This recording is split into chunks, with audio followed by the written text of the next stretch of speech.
Welcome to the Through the Table podcast with Tom, Rick, Russ,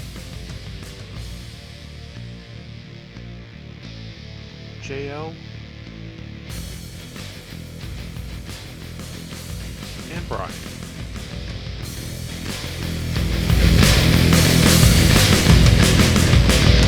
Start with the WWE big releases news. then. Yeah. Where they released let's see. All the names are Tony Nese, Ari Daivari, Fandango, Chase Parker, Matt Martell, August Gray, Tyler Breeze, both Singh brothers, Kurt Stallion, Marina Shafir, and then Big Damo, who's Killian Dane, and then Tino Sabatelli was just announced a few minutes ago. So it's fun. Down. At least that's the wrestlers that got released. I mean, they said there were also going to be executives and other people as well that we probably won't hear those for a few days. Right. So I mean, they're still they're still gutting people out. I don't know where it's going to end. I mean, most of these were all the NXT guys this time, or 205 Live, which I don't know how that show can exist anymore. I don't think they have any wrestlers left for it now. I was gonna say that's like I can't believe they got rid of Kurt Stallion. I didn't know about Kurt Stallion. Yep. Kurt Stallion, Big Damo, and what was the last? I think there was another female, like one of the last people. Marina Shafir. Marina Shafir, which is kind of crazy considering. I mean, I guess it doesn't really matter that her husband's on the roster, but well, they got rid of Jessamine Duke the last time, so all the four horse ladies from the MMA are all gone now. Yeah, it's like I don't know. We should all start to get 508 Live or 617 Live. It's kind of nuts though, like that. Just I mean, once again, it's you know, it's gonna happen when you sign everyone. But like, I mean, a lot of those people. I mean, I hate to say it, there aren't. You know, most of them aren't going to be missed. Maybe Tyler Breeze and Fandango. They've been around for a while. Right. I mean, what? Fandango's been there since, I think they said 2006. And especially with Fandango, he was the biggest wrestler in the world at one point. Well, he did the original, when they had the actual NXT, like, tryout shows that were on the USA Network. He was from one of those here, right? Like the first one or the second one? Third. I think he was the third. Johnny Curtis, third season. Right, okay. The same season as Bateman or EC3, whatever, you know, but he was Derek Bateman at the time. Because I think it was Bateman, 3. Yeah, I think he was the three, and then they did the fourth season, or they did a season after the women's one. Right. And it was like actual storylines and whatnot. I think it was just on like .com. Okay. And he was back on that one. Yeah, that was a while ago, so it's been a while for him. Right. You know, one thing that they're doing is they're giving. We keep saying, "Oh, they're going to go to AEW." They're giving other promotions an opportunity to scoop some serious talent up to help bolster their rosters. We're in a day and age where everybody has some sort of show. You can find it somewhere, whether it's on television, whether it's on streaming somewhere, wherever it is. There's people that people want to see. Mm-hmm. It's gonna make the competition that much better. AEW aside, it's going to make TNA better. It's going to make NWA better. It's going to make Ring of Honor better. Right. It's going to give people other options to watch. And, I said it a couple of weeks ago, or it was last week, whatever. The WWE doesn't seem to care about their fans. Well, these other organizations, they do. Because they know the fans are their lifeblood. They don't have to sit back and know that they've got billions of dollars coming in with network deals and all this other stuff. So it doesn't matter what type of product they put out. These organizations have no choice but to put the best that they can possibly put on. And I think we're about to see an explosion of actual promotional talent come across within the next several months to a year or two. And I really hope that they're sitting at Titan Tower kind of like, all right, we might have to do something. Well, with fans coming back, this is a great opportunity for I'm just thinking out of the gate, Ring of Honor that was on top of people's lists and not much anymore. They could use so many of these people. Just imagine, Tyler Breeze comes in there, just changes it up and changes it up for them. I think they could benefit most out of it, but we have MLW, we have NWA, like everybody that Tom said that needs this extra kind of like lifeblood. And I would think that it would be good for the wrestlers that were released too, because maybe if they weren't able to prove themselves or they had an idea that just would be on the wayside, now's their chance. And now there's the chance with the fans. What better time to get released, like if you were to get released, than now? Mm-hmm. And the thing too is that the average WWE fan hears that Fandango and Tyler Breeze are released thinking, they sucked anyway. That's the problem. These are two guys that could legit work. Yep. Fandango himself was an excellent hand in the business. He could definitely make anyone look good. He was great in the ring and very fluid. Breeze was pretty good himself. These are guys that were saddled with really crappy gimmicks. And it happens in the WWE quite a bit. You've got a lot of good talent that gets saddled with crappy gimmicks. Not everyone can be Glenn Jacobs and be lucky enough to get away from 2 or 3 really bad gimmicks and find one that works. Mm-hmm. These guys weren't really given that opportunity. A little bit in NXT, but not really to the level that they should have. This gives these guys a chance to find their gimmick, their character that's going to work and get over. If it doesn't, hey, you tried, but now they've got the talent to do it, and there's opportunities out there that, I think this is actually a very exciting time that we're sitting on the doorstep of. And the thing with Fandango too was, like, again, he was at the top of the world with the I was in that building, that Raw. It was they changed matches. They made him come back. They added him into the main event. He was like, it was a moment in time, and sure, they should have totally stuck onto it, like when Zack Ryder did his thing on True Hollywood Story, Z Long Island Story, or what have you. Right. But like, he knows where the top of the mountain is, and everybody always talks about Tyler Breeze and all these other guys, gals, anybody that's released. Again, this is their chance. This is their opportunity, especially with some people that have been on the top of the mountain, even for a second, to be like, hey, look what you lost. And all these guys can make the other guys in the independents that much better because they've been to that top of the mountain. They've gotten the education, if you will, down in NXT in the Performance Center. Where the hard camera is. That's a big deal for a guy who's never worked on television tapings before, knowing where the hard cameras and stuff are. Mm-hmm. Time cues, like all that stuff. Yeah, commercials. This is all stuff they can teach all these kids, which is just going to make the independents that much better. That's kind of like why with like when AEW signed Big Show and Mark Henry, and everyone was kind of like, oh, they're just gonna sign like all these guys, and it's like, well, I mean, you're signing 20, 25-year vets of the business at this point. You know what I mean? Like, yeah, like that's they're only going to get better. You know what I mean? Like, okay, throw them in the ring, absolutely, but you know what I mean? Like, there's more to having those people there. Just like it's just going to benefit everyone. There's a reason why sports teams will bring in the old grizzled veteran who's on his last legs, because it's not what you're going to get production wise out of him. It's what he's going to teach the young kids to help them for a playoff push. And it's the same in wrestling. Like you just said, Mark Henry and the Big Show. They're not there to be the big name stars. They're there to teach the kids.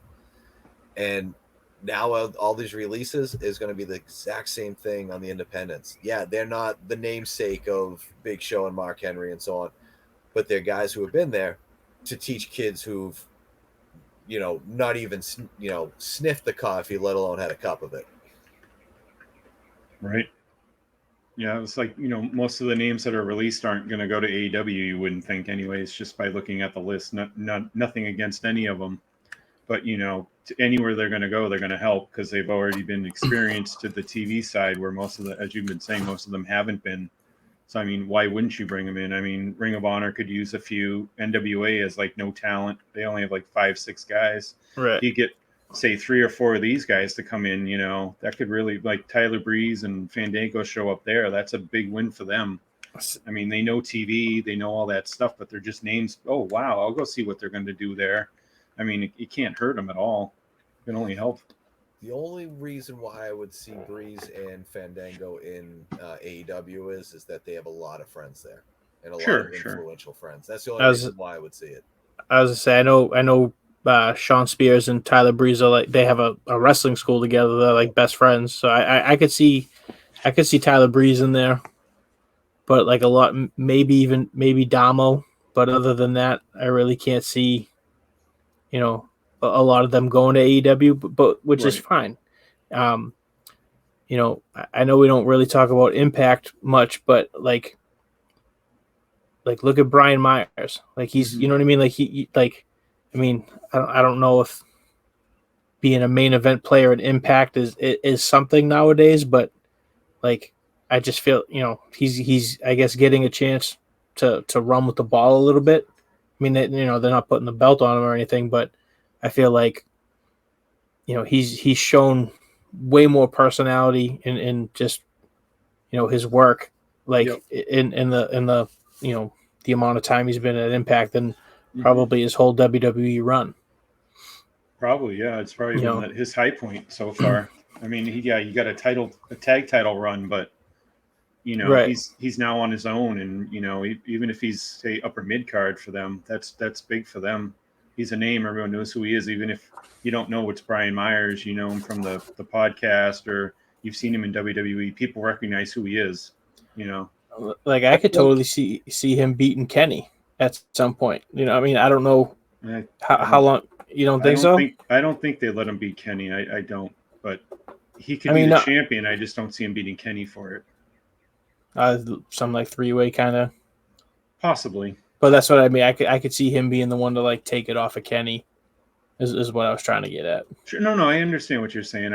I can't see him pinning Kenny. I don't think AEW would let that happen. It'd have to be like a big name guy. Like nothing against him, but I just I don't see him being big enough yet. Maybe if Omega keeps it till January or February and they push him up like that. I mean, I'd rather have him do it than say Sami Callihan, who's been around for a million years and has 50 losses in a row, and now he gets a title shot next month. It's like it's kind of doesn't make sense. Myers, you could be built up that way, but he's not quite there yet.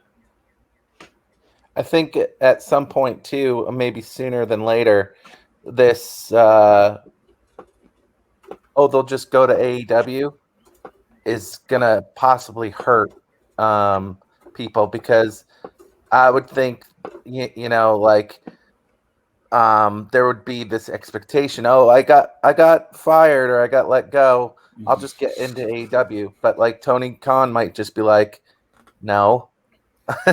and then that could kind of possibly screw over somebody that should be in AEW. Yeah. There's we saw Zack Ryder, Matt Cardona go into AEW for a cup of coffee, and he's gone. He might come back, kind of thing. It could be that kind of thing. Sure. But I think it's definitely a time for when these wrestlers should possibly, you want to chase the paycheck, but you can also get to the paycheck if you go somewhere else too. It's going to be very interesting when you say, oh, they're going to go to AEW, or wait, are they going to go to AEW? Are they going to go to TNA? And they go, where are they going to go? Right. That to me is more interesting. Totally. Yeah, build a resume, so to speak. Mm-hmm. Go to just like work a month here, work a month there, and just become a thing, become a moment, to where then AEW or even the WWE will be like, oh, wait a minute. Like, I mean, Samoa Joe was just recently, that's a whole different case, but he Right. was just rehired. Mhm. Like Drew month McIntyre after is a good example Yep. for that. Right. Yeah. Totally. Like, you know what I mean? Mhm. He was like the WWE guy, got let go, like tore it up on the indies, like all over the world, Yep. and now, you know, brought him back. They, you know, what's that saying? Go and learn a new hold.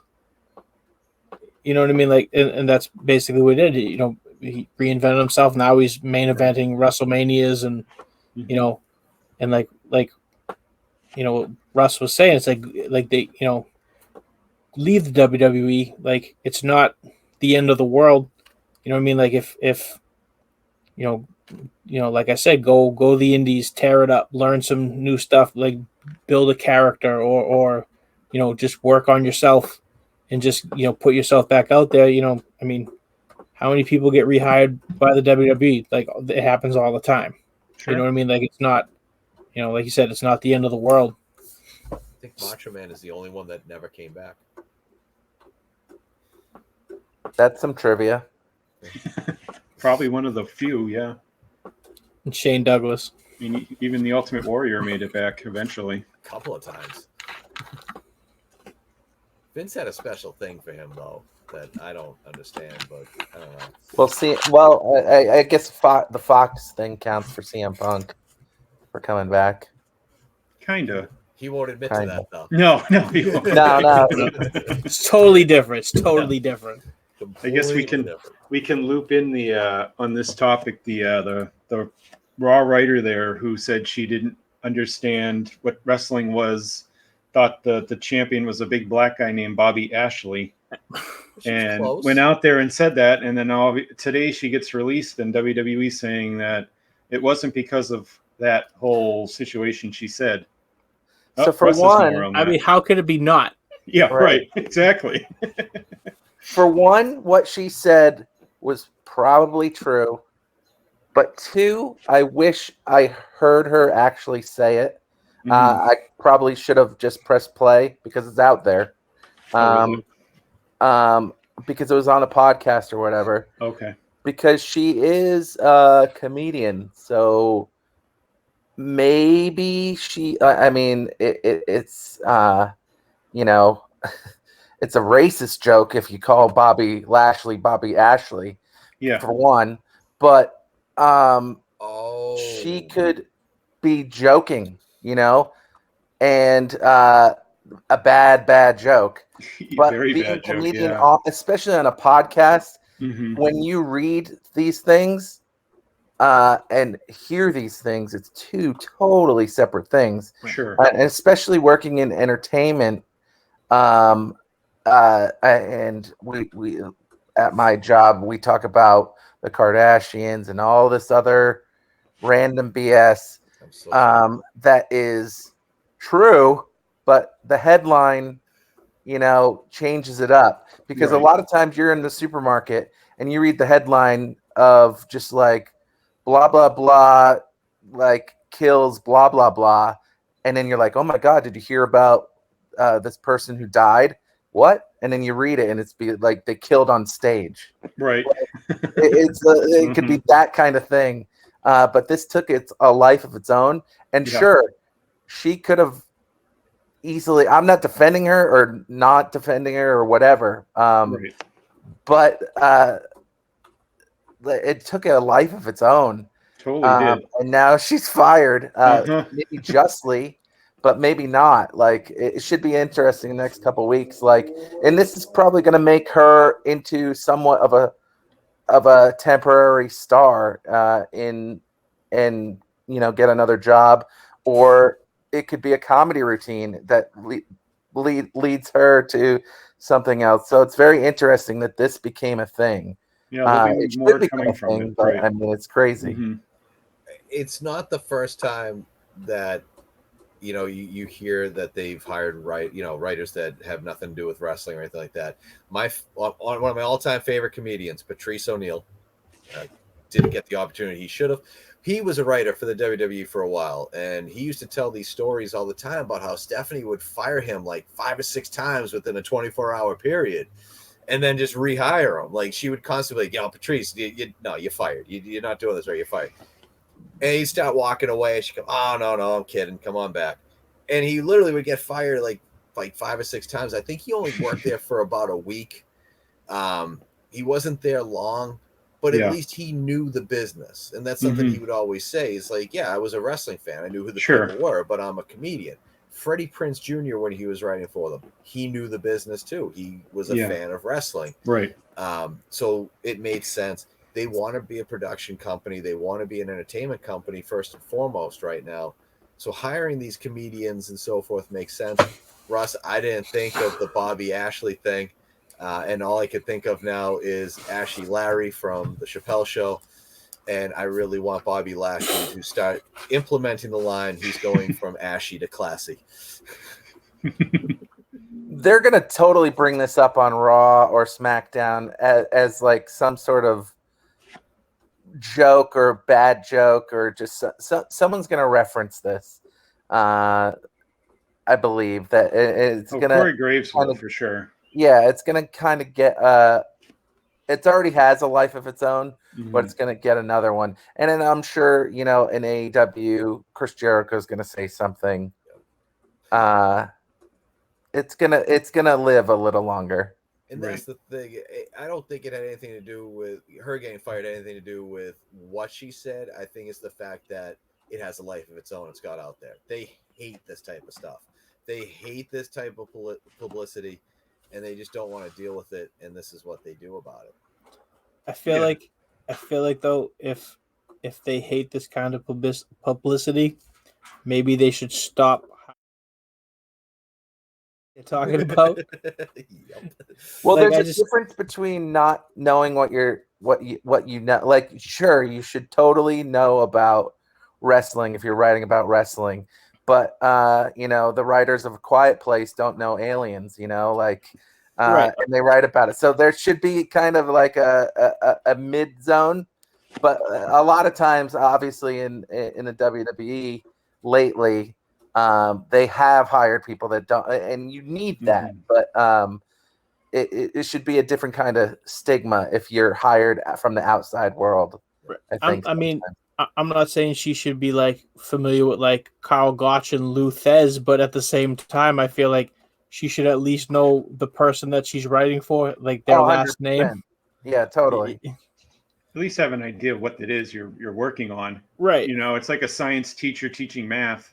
You kind of know a little bit of math, but you're not like a math major.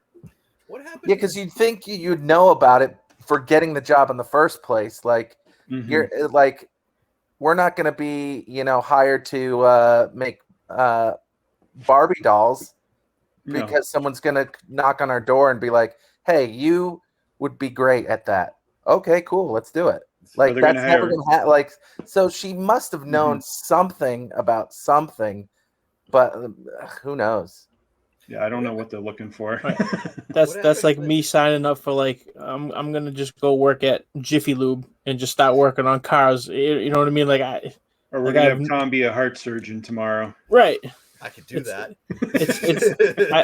I almost feel like why would you even put yourself in that position? I mean, for all I know, they could have just threw like a dump truck full of money at her. But it's like, why would you even want to be in that position? I mean, like, especially as a writer, like, haven't you heard enough horror stories of right, exactly, hearing all the stories? It's like, I wouldn't want to do it. By the same token, though, why would you want to be a worker going to the WWE for the same horror stories? Everybody who's been leaving the WWE lately, like, think of Miro, guys like that who just tell you how terrible of a place it is to work. Everyone wants to flock there, though. Right, because that's the Mhm. dream. You know what I mean? That's Yep. most of it's. I mean, as when I was a little kid, what do you want to be when you grow up? WWF superstar, WWF wrestler. You Yeah, know, Exactly. very true. Mhm. you know what I mean. So it's just like as much as some people, you know, Some people just want to experience, no matter if it's good or bad. They just want to go there and say, I got there. You know, whatever Right. happens at that point. I mean, I feel like, you know, there's plenty of people on the WWE roster that, like, I mean, Fandango, for instance, Tyler Breeze. It's like, I guess, you know, they still have a job. It's money coming in, but like, can they really be that happy?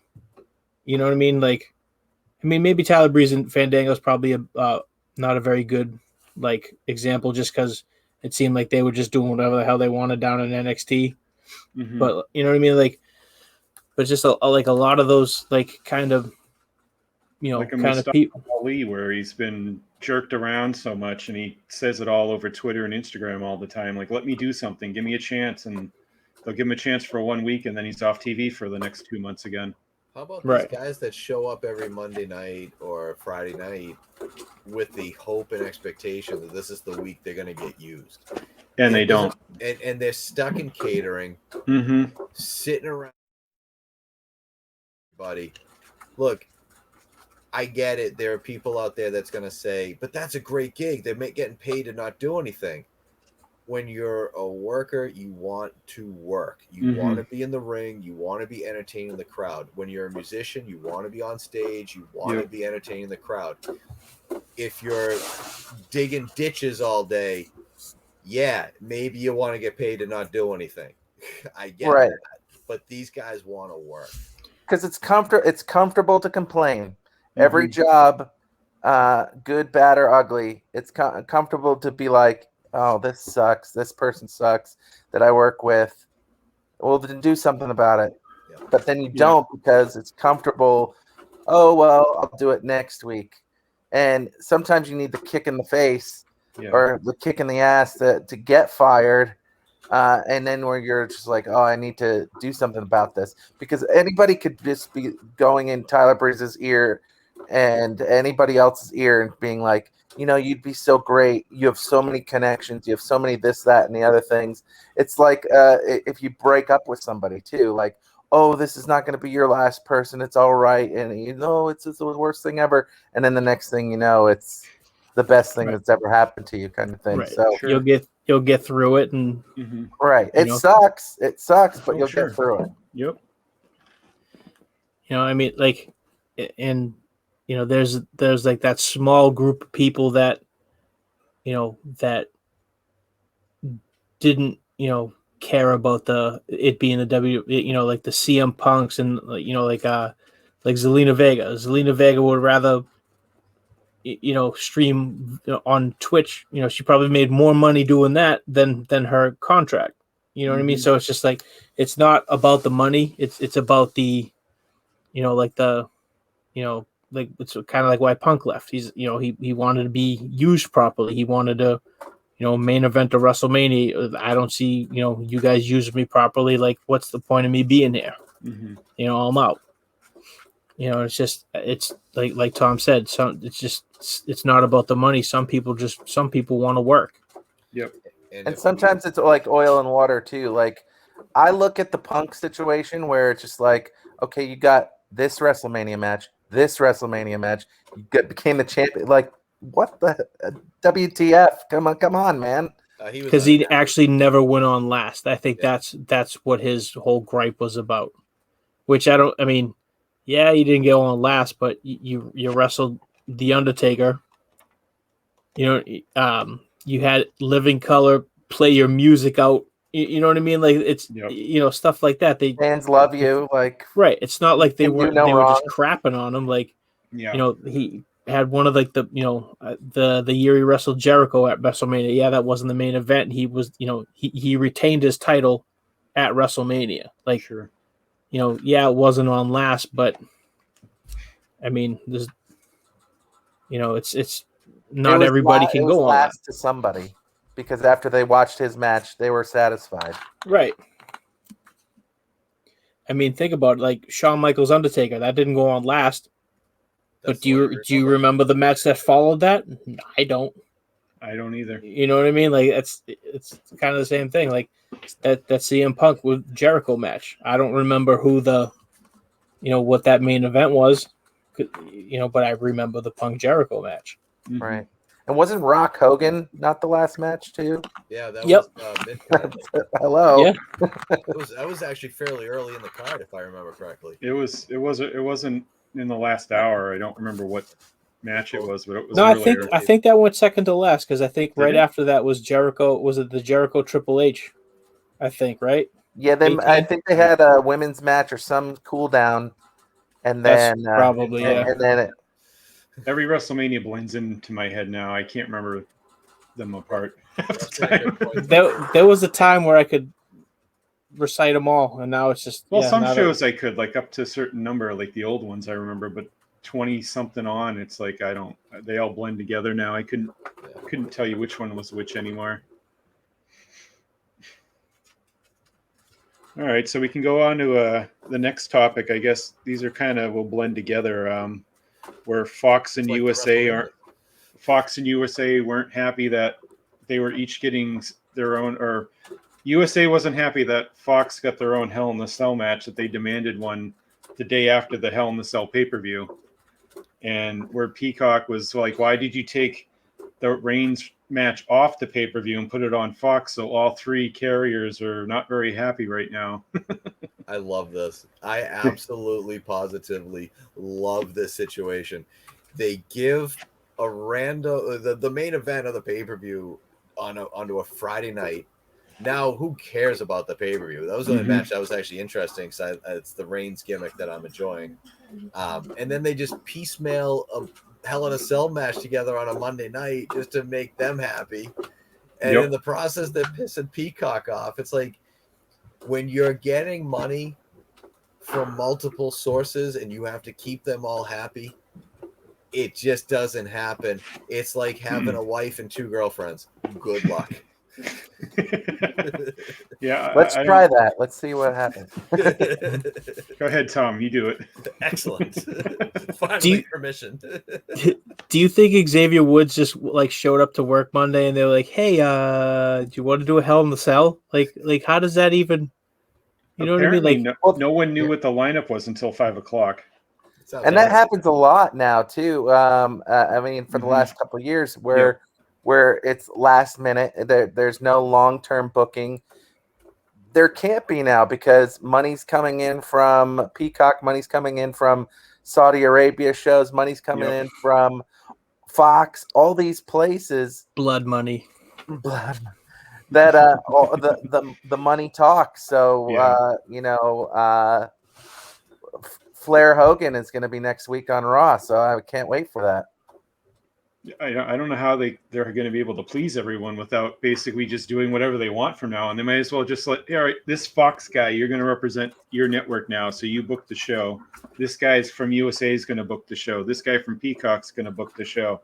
I don't know how they're going to make everyone happy. It's just not going to be possible. Yeah, with ECW being ahead of their time so many times, maybe they should have the network come in and make the network a faction of some sort, and have it would be crazy to see like, oh, you're a Fox exec on Raw, like you can't, and they could maybe like this is fantasy booking, but like that could start the draft kind of thing.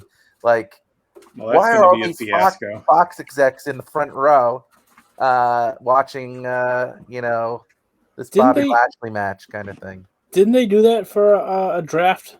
Was it like when they first moved to Fox? And it was like kayfabe, like Fox in USA execs and like some they had room or whatever. They had like the draft room where they're just a bunch of like extras supposed to be like Fox guys back there, like yes. But that seems like overly cheering, like it was a little much. But when they did sign the contract, they demanded that Roman Reigns be exclusive to Fox.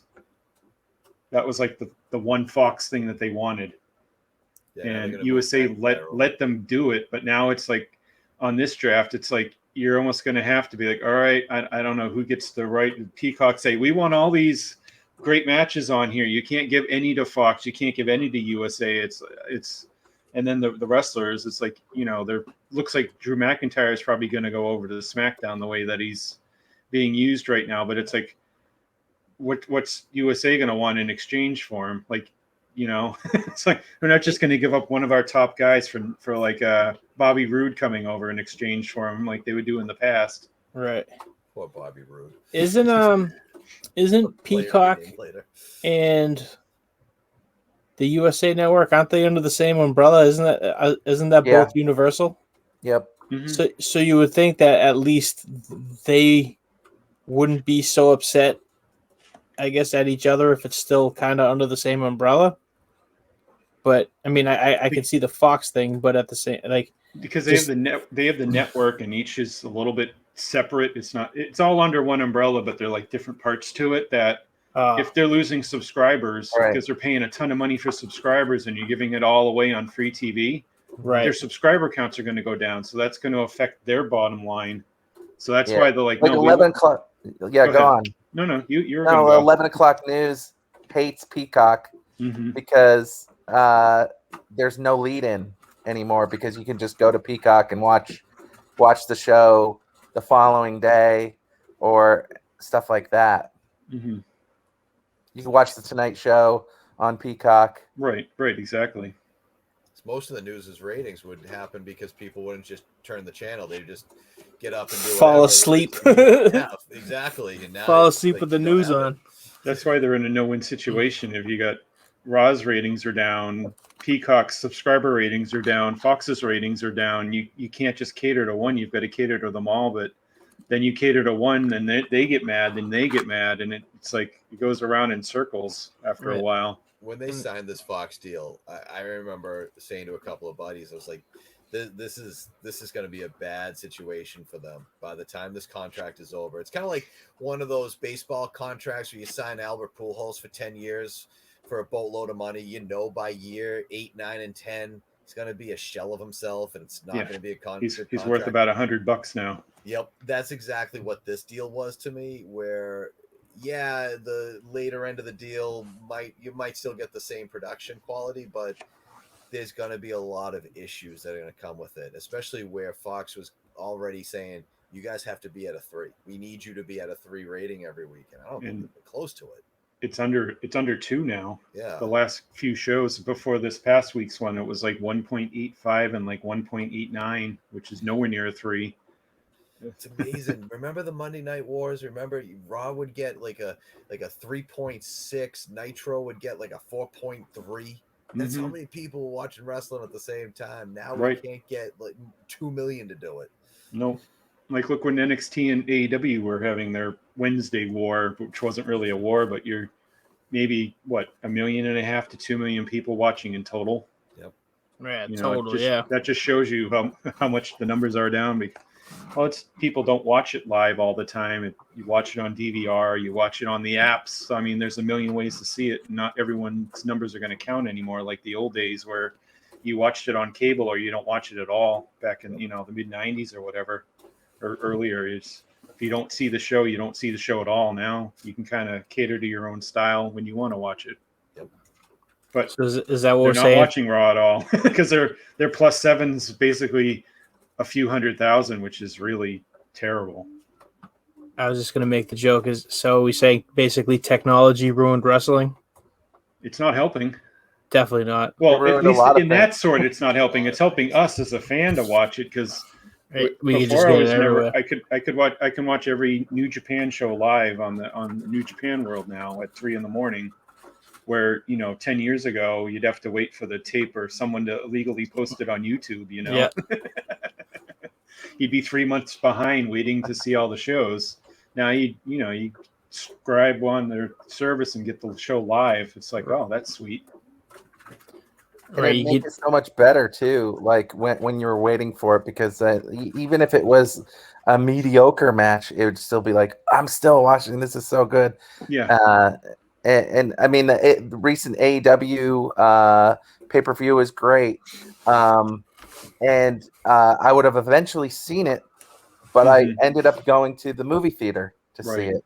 and that added an extra element of like, oh, this is cool, you know, like it was like it added an extra element of fun. I think that needs to return somehow, where like you watch Raw with friends, like you watch SmackDown with friends, just kind of make it event television again. Right. All right, so we can go to this one, which is I was talking to Rick about it last night, where they had Karrion Cross come up to do a match on the main event. They posted it yesterday, and he's by himself now. He's not with Scarlett, and they completely changed his NXT opening. It's nothing like it was. It's not black and white with all the fireworks and everything. He just came right out to the ring like a generic guy. He did his thump, had the match. It was nothing like his NXT show. If that's how he's going to come up to the main roster, he's doomed already from the start. Like it was awful, like really, really bad.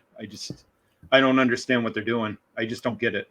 They all are. There's a reason why guys like Ciampa and Gargano do not want to go up to the main roster and have protested and said, we will not go to the main roster. There's a reason for that. Mm-hmm. Everybody that goes to the main roster who has all of this promise and all of this buildup get destroyed. Hello, Keith Lee. How are you? They all just get completely destroyed. Everything that they've built in NXT doesn't carry over. It's amazing. It's so amazing. And it's almost like it's Vince saying to his son-in-law, you know, that's a nice shiny toy you have. Be a shame if I step on it. That's true. Yeah, it's like, go ahead. I was just gonna say,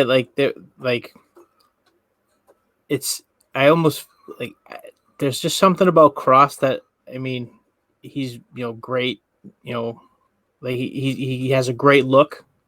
Mm-hmm. But like, I just don't like he just does nothing. You know what I mean? Like, and I almost feel like in NXT, like I feel like he wouldn't be where he is if he didn't have Scarlett. Like, I feel like Scarlett's like the like, you know, like the Sable to Mark Merrow. You know what I mean? Like, it's just kind of like Mark Merrow was really nothing without Sable. Right. And it's, but it's just like you take that away from him, you know, and it like you said, he's just bland. Like it's almost like he didn't know what to do out there. Yeah, it was so just watching it was just so awkward looking. Like the whole entrance with Scarlett and the way they did it in NXT just made him look like a superstar. Where, you know, if you just tuned in and watched that and you don't watch NXT, you'd be like, who's this guy? And how does he have a title? How did he be the champ? Because there was nothing there. He's kind of bland. I mean, I've seen him before he was in NXT, and I was never like superly impressed. He's, you know, got a good body and he's got a good look, but match-wise, he's average, I'd say. He's not going to give you a 5-star match. He's not going to, you know, like, wow, like knock you out with the great matches against certain people. It would be kind of boring at times, but like, I don't, especially without Scarlett, it's like he's, I don't know. I just, it'd be one of those, I could see him released in like November. If he came up to the main roster right now like this, he'd stand no chance. None. The thing with him is that there's a independent promotion out here in California that I've been able to just kind of like, you know, do security and set up chairs called Right. Maverick. Yeah. And he was their champion. Right. And he is very approachable, super nice guy. Right. Like you said, has the look. Can work. It's I mean, it's a different working style. I think an advantage on top of all that is that like he works safely. Sure. Yeah. Where people want to work, like Randy Orton's a big fan of him and stuff like that. And if you have, you know, Randy Orton in your pocket, that certainly helps. Sure. Triple H loves him. Right. He definitely has. If you give him the title twice now. Right. So, but like it, I could see him. I see him in the main event scene of NXT, but not necessarily winning the title. I think a lot of this comes from a lot of little things too. Like, everybody wanted Keith Lee to be NXT champion for a long time. Yeah. And that didn't happen. And who became champion soon thereafter was him. Right. And then he got injured, so then he couldn't take that initial rocket, and then Sure. that kind of was just like and then there's no crowd, so that kind of screws you a little bit too. And now we live in a world where if you're not liked and hated, it's very hard to turn that course. I mean, just Right. here, I mean, and we talked about it last week. Eva Marie, like, will she get any sort of shine in a couple months from now, or will everybody just hate her forever? And I think Karrion Cross, Killer Cross, on the independents, will he ever get a chance to get a chance? Sure. So it should be interesting. And I just read too that I think this is being filmed during SmackDown, so they had dark matches, and I believe Scarlett did a dark match. Yeah, she was tonight. supposed to be alone tonight, right? It's almost She's- like they're getting she's her working? over. She I was think supposed so. to. That's what I read. There's no like pictures or anything like that. Oh, But like it should be because like what you said, like the Mark Marrow Sable thing is 100% correct.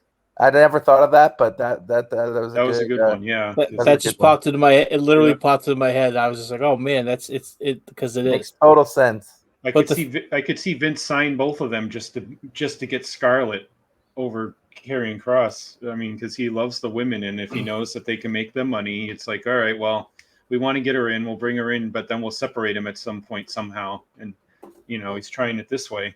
It's like when they brought back Maria Kanellis, and they had no choice but to take Mike Bennett. They had nothing planned for him, and it showed. But that's Bob Evans' boy, so there you go. True. Like best friend.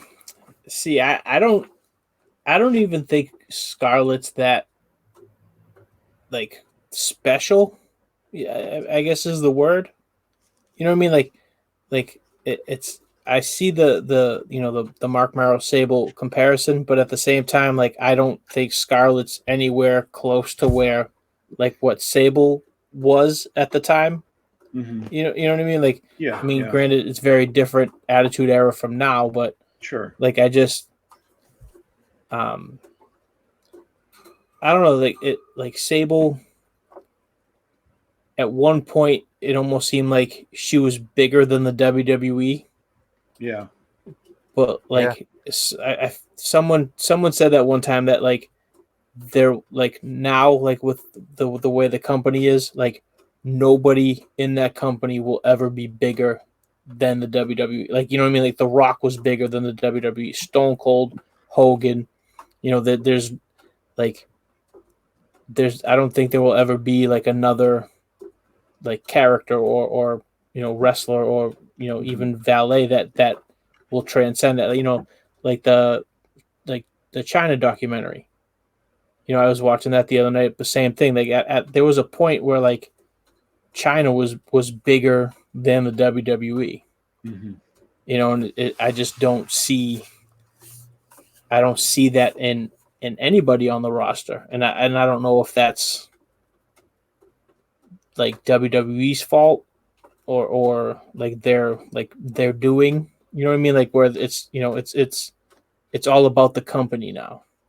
You know what I mean? Like and I think that also, when they had the stars that were bigger than the WWE, it was like that's when the business was kind of like cutthroat.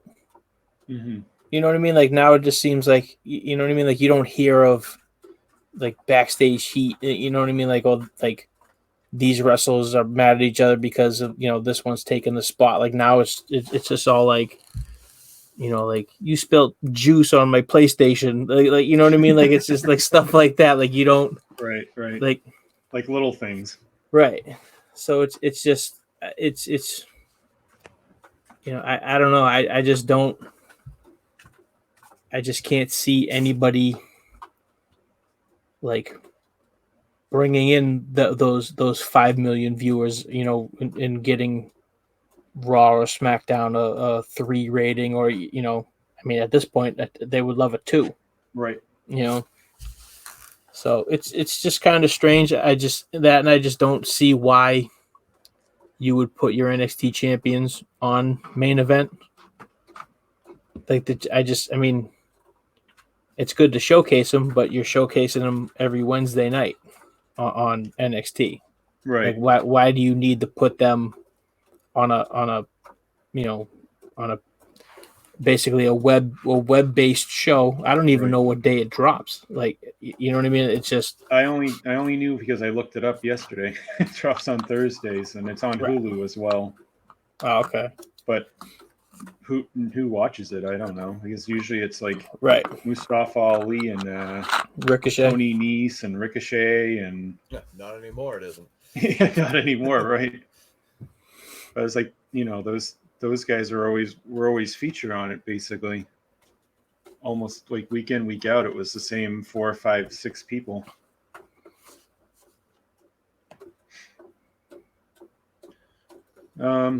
So this was a funny one that I read about the other day, and it was this is when they were having Dynamite and NXT up against each other. Shawn Michaels' wife said that the reason why AEW was winning the ratings was because the entrances were way too long and they were turning the channel on them.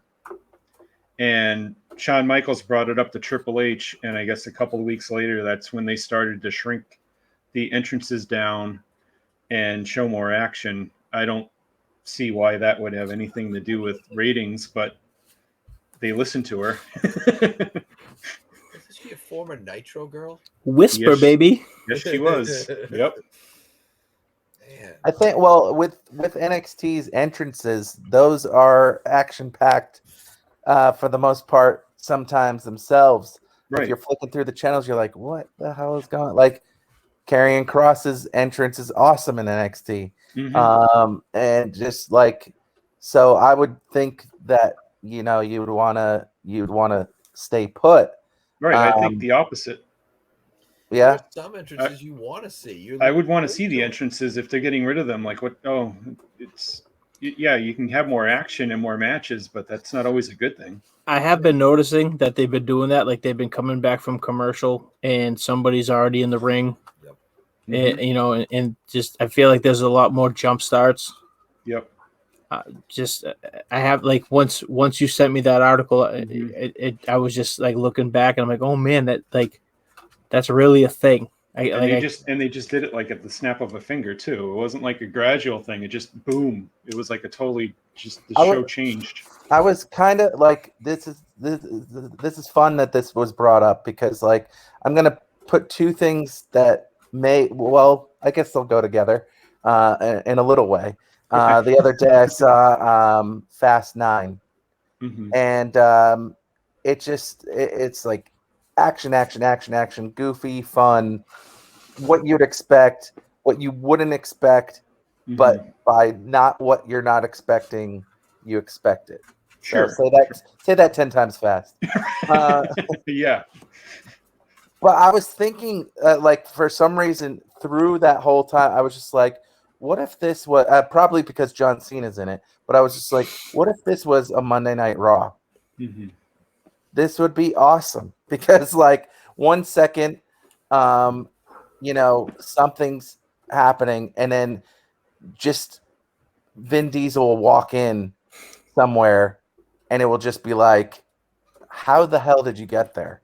Right. And like, I was so when it's an entrance or when it's action packed, I feel like it would be cool that, like, why is this happening and why is that person there, instead of just doing it, instead of just having it. There should be long entrances, like little entrances, but there should be a purpose to it, or maybe even not a purpose to it, because there's sometimes in the Fast and Furious movie where, again, John Cena's doing something, and halfway across the world, Vin Diesel's somewhere, and in the next scene, he's like, "Hey, hey, brother," like, and it's like, okay, that's cool. I mean, Yeah. I know I'm going all over the place, but it's an interesting thing to bring up, and that they actually are running with it to see what happens. So here's my take on this. I've never had an issue with the length of the entrance. Hell, the Undertaker's entrance used to last longer than most of his matches.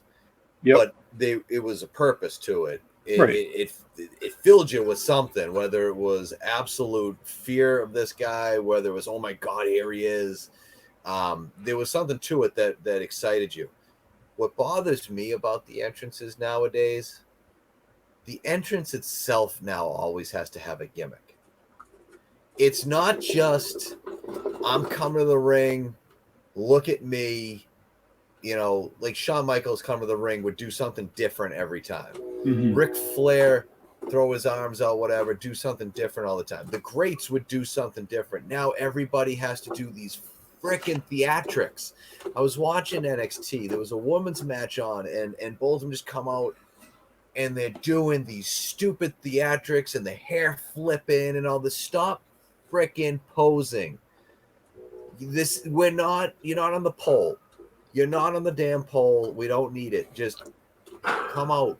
Act like, hey, I'm the best. I'm going to beat the crap out of this person. Whatever. Enough with the theatrics. That's what needs to change. Because I'll tell you, when I saw those theatrics the other night, I was like, and let's see if the Simpsons are on. Yeah, Tell your two girlfriends and wife about that.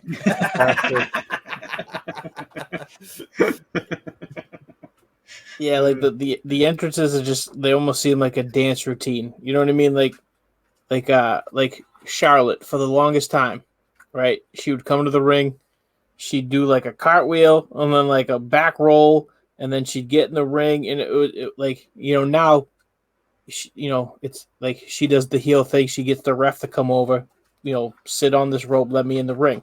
Like, it's like that. I feel like that's like giving her more mileage than, a cartwheel and then a forward roll, and then she'd wink at the camera, and then, it's just, but it was all every single match. Yeah. You know what I mean? Like, you don't need to do it. Like, you know what I mean? Like, okay, pose at the top of the ramp, come to the ring.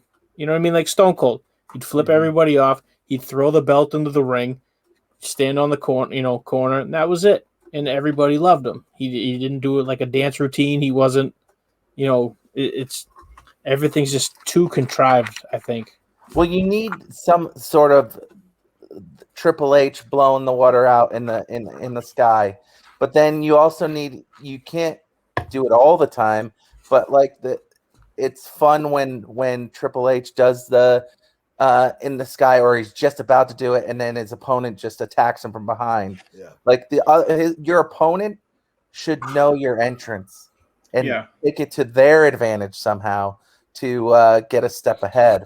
That doesn't happen all the time, but it should happen more times maybe, or just to get a kind of one up and use the entrance. If you're not going to use the full entrance, use the entrance to have the match go a certain way of some sorts, because you need it but you don't need it, but like it's a tough kind of push and pull. I don't think the entrances, the length of it is an issue. I really don't. I don't think people are changing the channel because heavy machinery is taking too long to come to the ring. I don't know why I decided to use heavy machinery. Wow. Immediately after your poll comments. Seriously. But I don't think people are worried about, flipping the channel because of that. I think it's the content of what's about to come. I think that's the issue. I think when you have, and not to pick on Otis, but you have Otis coming to the ring, his entrance could be 30 seconds, 3 seconds, 3 minutes. I don't care. if he's going up against, I don't know, and not to pick on Ricochet because I think Ricochet is a fine talent. That match right there means absolutely nothing to me. I'm already bored by even saying it. I'm flipping the channel. It's not their entrances. It is the actual content. That's something that needs to be fixed, not the length of the entrances. Let's have some better matches, better storylines. Give me a reason to be compelled by Otis and Ricochet. And again, I'm not picking on either one of them. Give me a reason to be interested in them. So you're saying length doesn't matter? Well, it's how you use it, Russ. 1 out of 3 says yes. Got it. I mean, looking back in the older days of the wrestling, if you got an entrance and a grand entrance, you would be looked at as like a superstar. And if you were in the ring, you were looked as like an enhancement guy. So, I mean, a lot of the older people probably see it that way. If you're just in the ring standing there, and even if it's like, somebody that's good, he's got no chance to win. That guy got an entrance. Oh, he's obviously going to win. Why would I want to watch this? So it's kind of a take and pull at the same time. And also back with Otis real quick. Girth doesn't matter either. Wow, Tom. Wow. To piggyback right on what you just said, that's still a very valid thing because the Twitter WWE creative humor or WWE-ish creative humor, which is a great follow. They'll point that out quite regularly. If there's a guy already in the ring, it could be Mustafa Ali's already in the ring. Yeah, Ali's already in the ring. This doesn't bode well for his night. Yeah. Right. And you see that tweet once a week because there's already someone in the ring and that's already perceived that, they didn't get an entrance. When was the last time somebody that was already in the ring won a match? Probably going back to 1, 2, 3 Kid. Yeah. Against Razor Ramon. I think that was literally, I mean, it's probably happened since then, but I remember that one off the top of my head. I remember Miz losing to a jobber at one point. Or was it James Ellsworth the jobber? I forget. It may have been. We need more jobbers. I would say. Well, I wouldn't count like the guy that's like under a cloak or a mask or something, and he's trying to, it's Randy Orton under a mask, and he pins the guy because he thinks it's just a no one. Like those are exceptions to the rule, I do miss the days of the enhancement talent. Yeah. Show with like 4 matches against an enhancement talent and 1 actual match. You start building people up. You get a sense of their gimmicks, personality, and gimmicks ability. And you start to, whether they're heels or babies, you start to either like or hate them. Right. And now there's nothing. Like, first off, I can't tell you what one person's gimmick is out of this new generation of guys in the WWE. I can't tell. What is Ricochet's gimmick? What is his deal? Other than his name is Ricochet. Why the hell is his name Ricochet? Why? Like, there's no explanation to it. There's no build up to it. He's just this guy named Ricochet. I'm assuming his first name's Rick, and he just said, "Hey, this is cool. I'm going to be Ricochet." Irish superstar Rick O'Shea. Rick O'Shea. I can't remember what his original name was, but the whole gimmick behind the name was that he would bounce around the ring like a madman, like ricocheting off the ropes, and that's how it stuck. But obviously, they wouldn't do that backstory because they're not going to talk about that because he never existed outside of WWE. I get where their logic is because back in the day, all right, you had to explain why the big boss man is a police officer, but instead of enforcing the law, he's in a WWF ring. I get that. 100%. But nowadays, where you don't have these obvious gimmicks, an explanation, something would really... You have to. Yeah. You really have to. I mean, what's going to tell them apart from someone else? And that's what those enhancement matches did, because as much as, Heenan or Gorilla called the action, it was basically they just, all right, this, obviously this guy's going to mop the floor with this guy, this guy that's already in the ring, but, we'll just talk about why, this guy's so awesome or whatever, why the Berserker is the most dangerous wrestler of all time, just whatever. I don't know why I pulled the Berserker out of that. I guess that's great reference, right? Oh yeah, and then I want to see the Berserker versus Otis. That could be a good match. I don't know about nowadays. I don't know if John Nord can move around at all. Well, he couldn't throw him out of the ring, that's for sure. Nope. No, definitely not nowadays. He could sure move around a lot better than the guy whose gimmick he was trying to take. And everybody remembers Huss. Oh Huss. yeah, I mean, come on, give yourself something to. Gimmicks need to come back.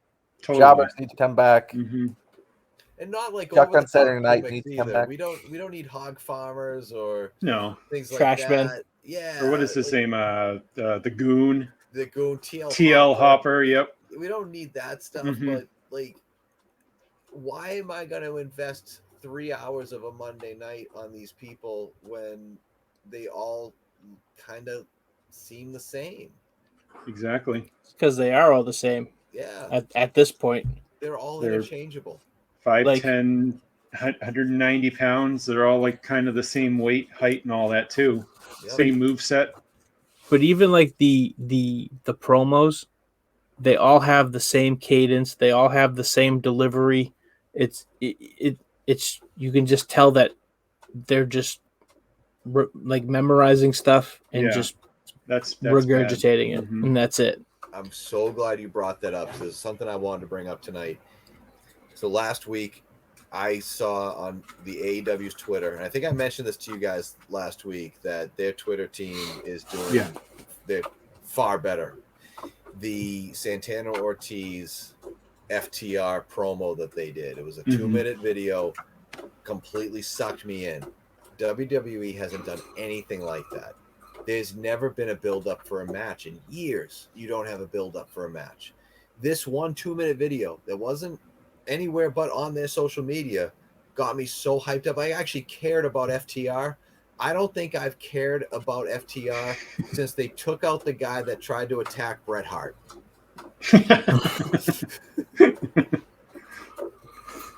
This one actually made me care about these guys and care about this feud. That's something I really wish WWE would do more. They shouldn't care about the entrances.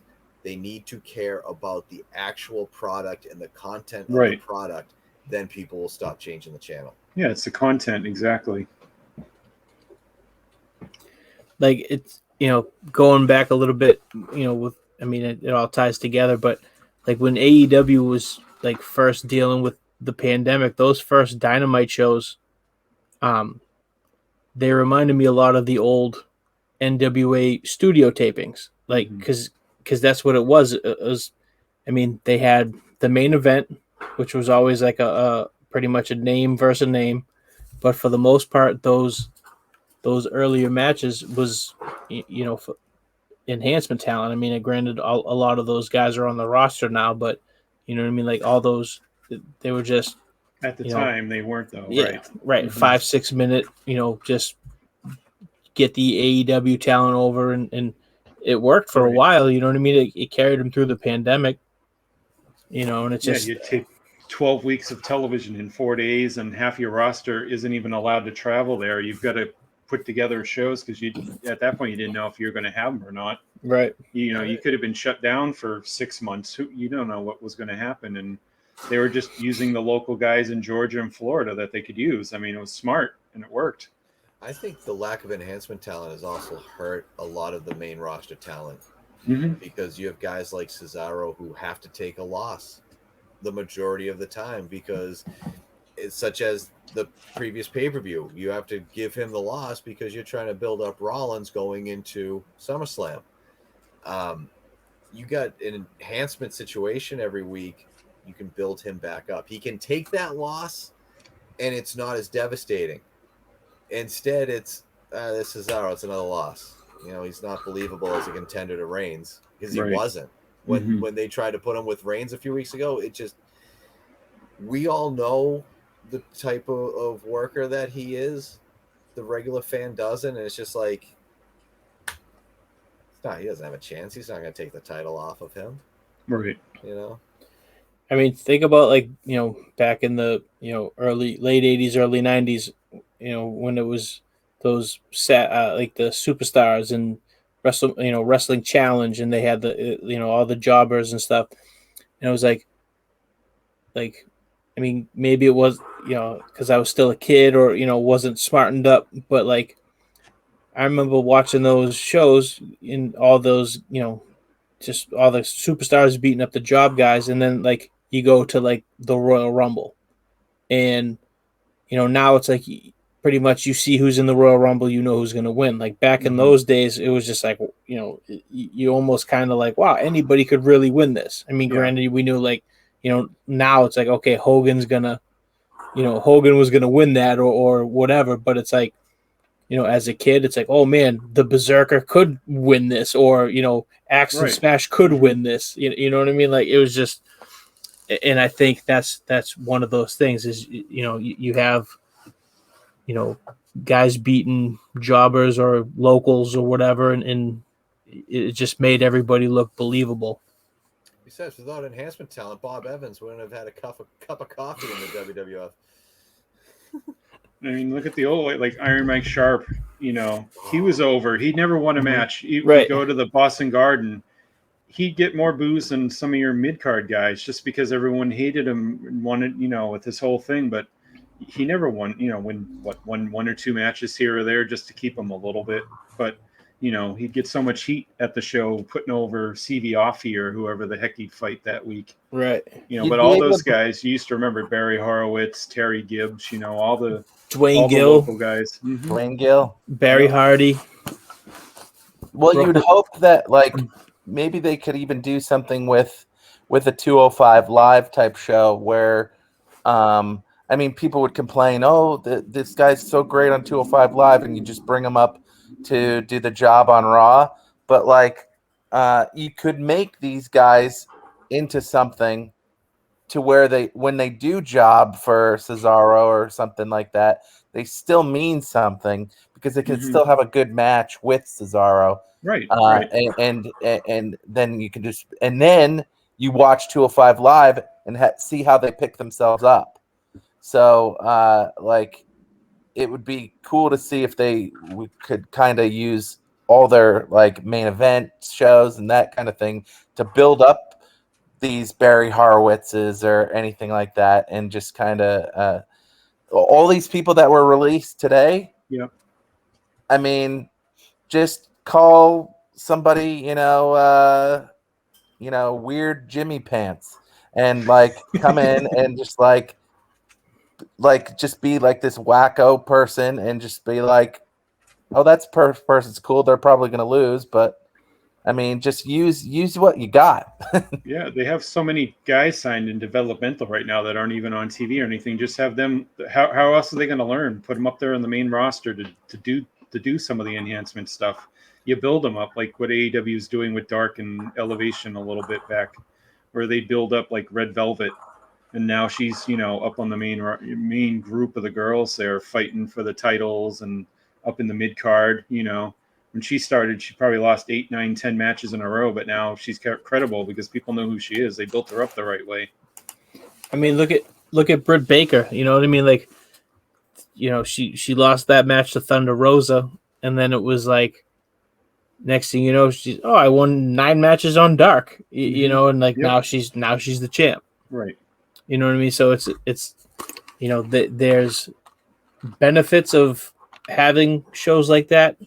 But I feel like it's this new, like, I shouldn't say like new brand of wrestling fan, but it's like for instance, there was a one time on Dynamite, Kenny Omega wrestled some local enhancement guy, and they went like 9 minutes, and it's like the dude got offense on the world champ.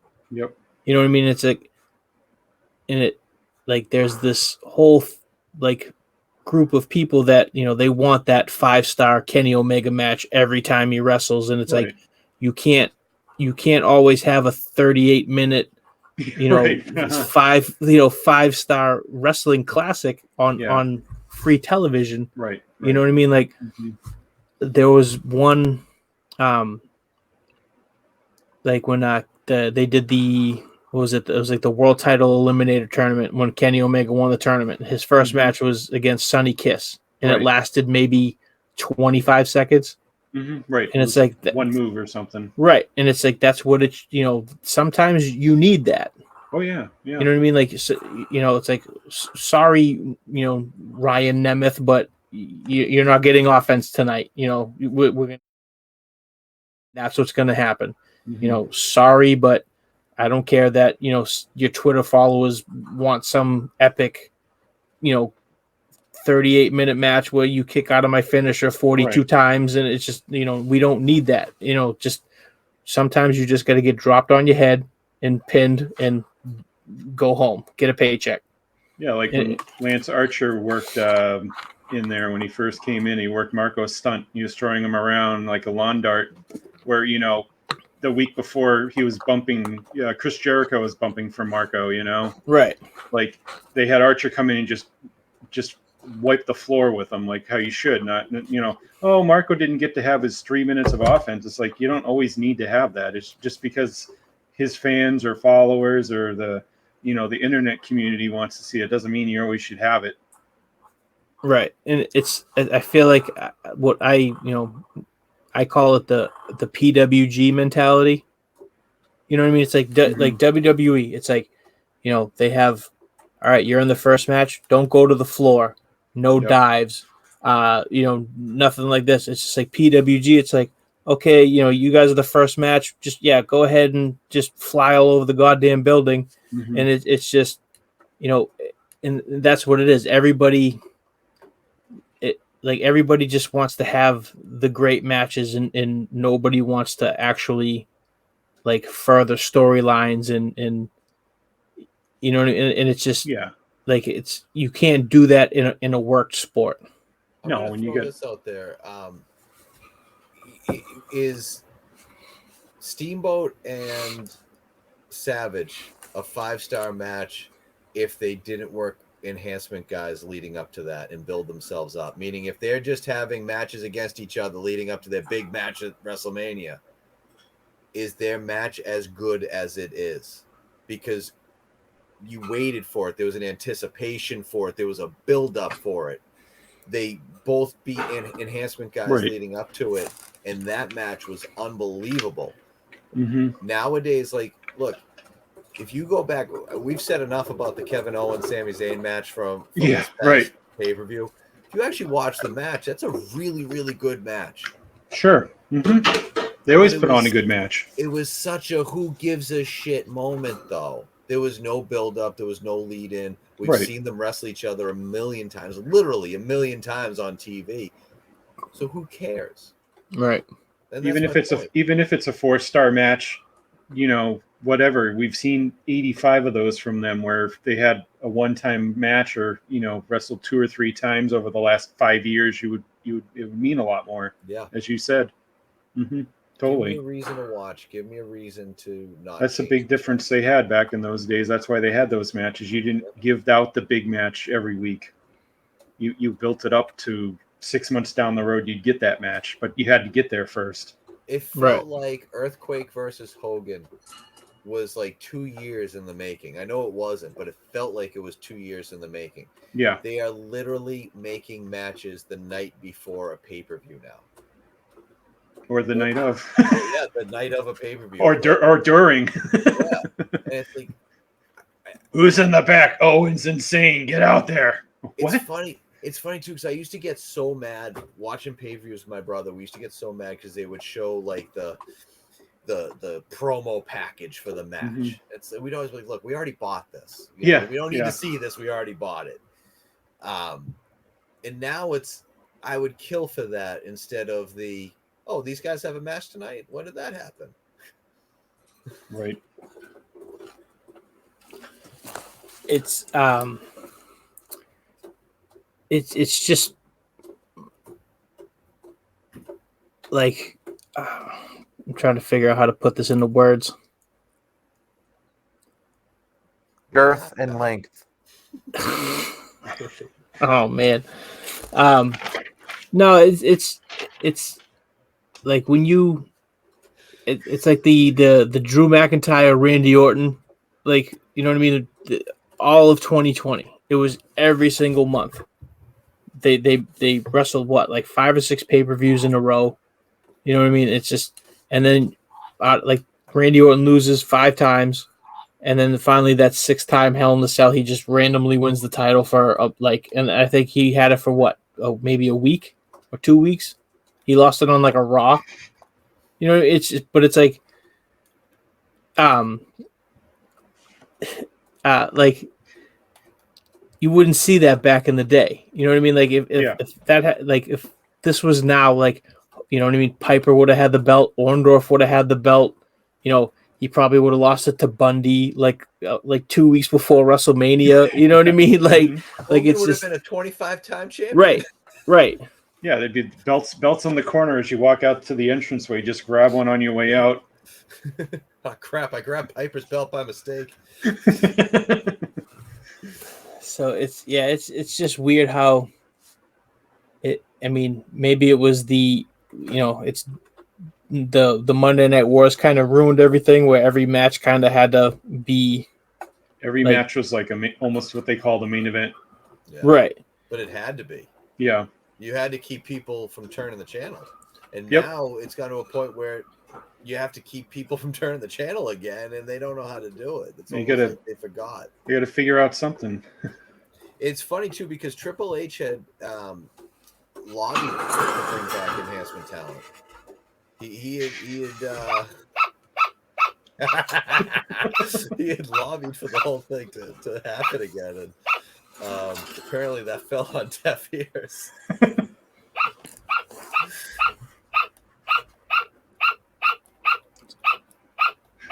Do you guys hear that? Yeah. That's all right. Hold on. It's making my dinosaur angry. The official mascot. We have an official mascot behind there, I think. No, that was I have 2 squirrels or sugar gliders, Oh, okay. and sometimes they'll bark and stuff, and it just kind of That would be Like a the good gimmick name, Sugar Glider. I want to see Sugar Glider. That's a Otis tag team. and Tucker, the Sugar Gliders. Bring them back. I think they're quiet now. All right. I guess that'll get us off that topic. Anyone Yeah, have that anything works. else? Anyone have anything else they want to bring up? That topic was almost its own podcast. Pretty Really much. was. Really Well, was. you could go into it for a whole podcast. That's true. I think that was it for me. Yeah. Sugar glide us Sugar gliders. into another topic. Well, I had one that I wanted to ask Russ about. It was New Japan Strong is going to be running the LA Coliseum in some globe or something. What is that? I've never heard that they had any place inside of the Coliseum. Yeah, I didn't necessarily know that was the case either. Uh-huh. And with that, I'm thinking it might be one of those things like the Manhattan Center is like right across the street from Madison Square Garden kind of deal. Yeah. Shitty venue, by the way. Manhattan Center.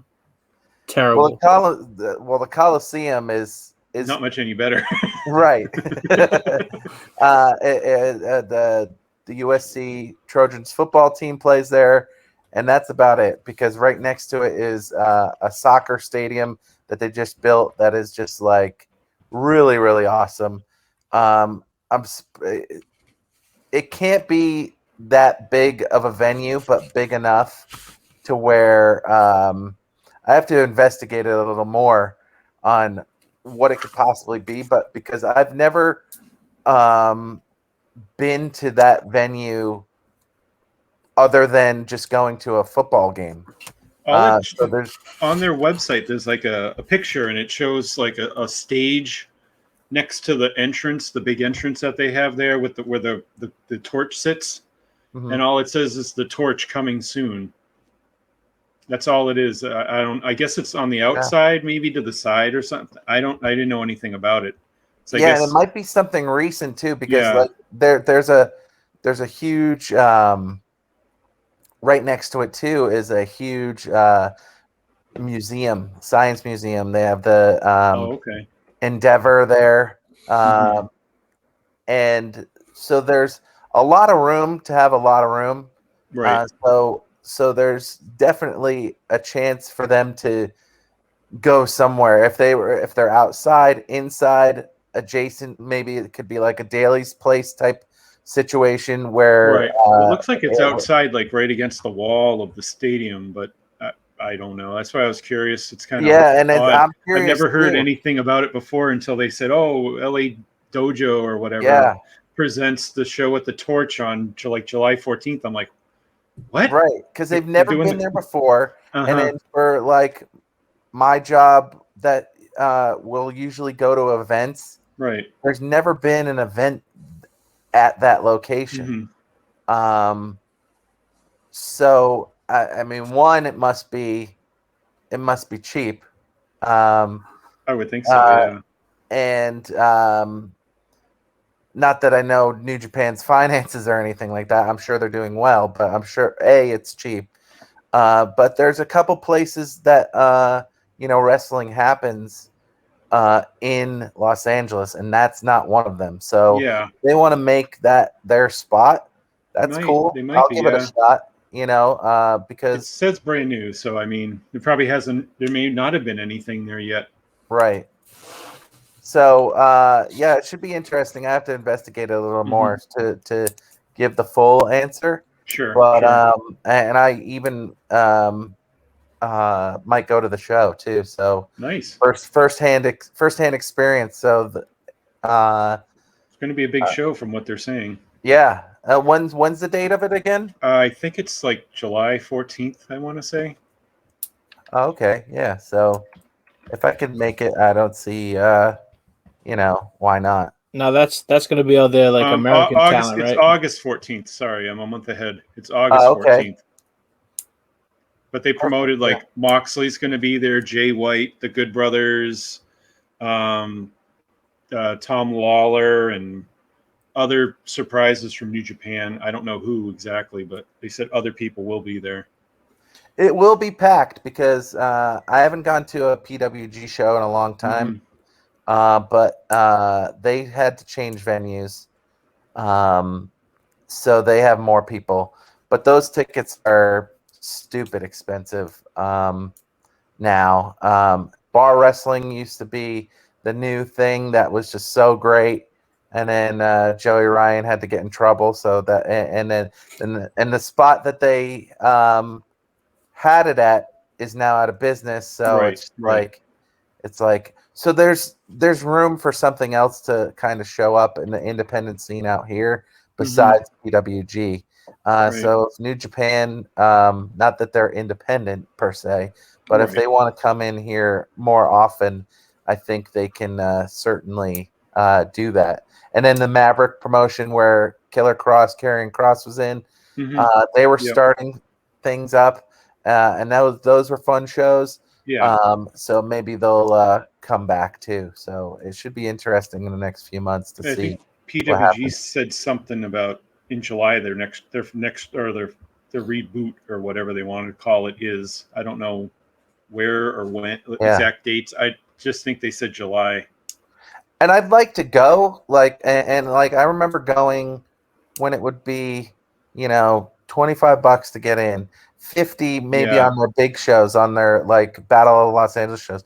Now it's like $150 to get it, just get in the door. And I get it, they're paying all these people to come, but I mean, I can have the WWE Network for now it's on Peacock for 2.5 years, and not spend $150. Yeah, if your expenses are you bring in people and you're spending $200,000 for one show, you might want to think about maybe not spending that for every show. Right. I feel like with PWG too, it's once it started being like the hip thing to do. Right. Like that's when it just kind of like it's as much as like I love PWG, I have a ton of their old DVDs, when they were doing like even before the Reseda.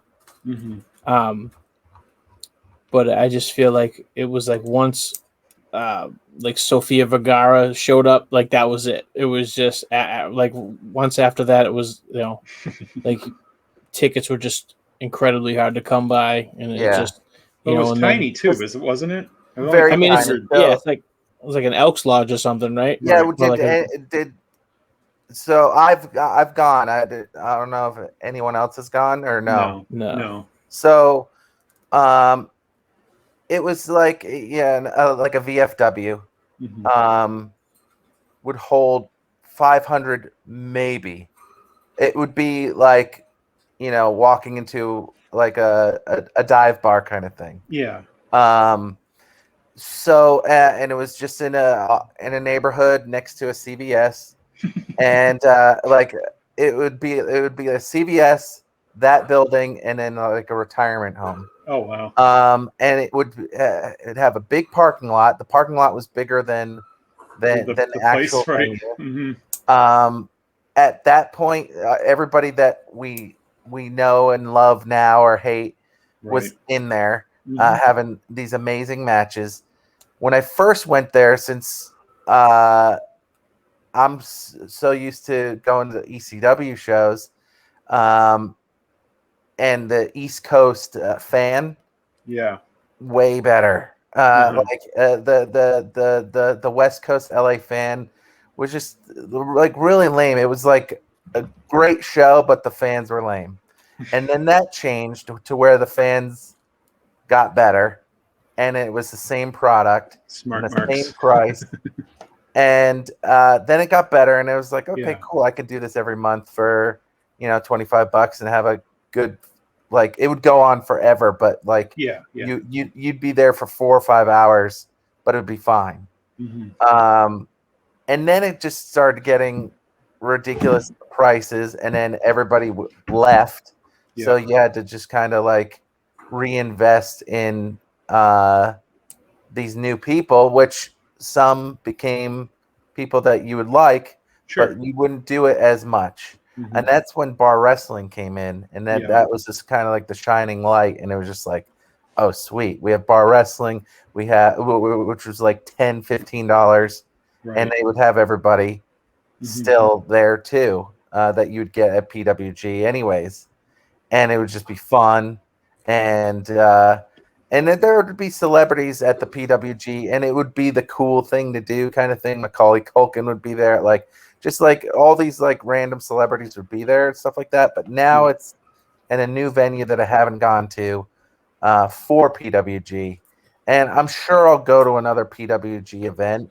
Yeah. But it's, to me at least, it's lost the shine that it had. Mhm. But coming back with that and New Japan and everything, there's a great chance to make something work. Yeah.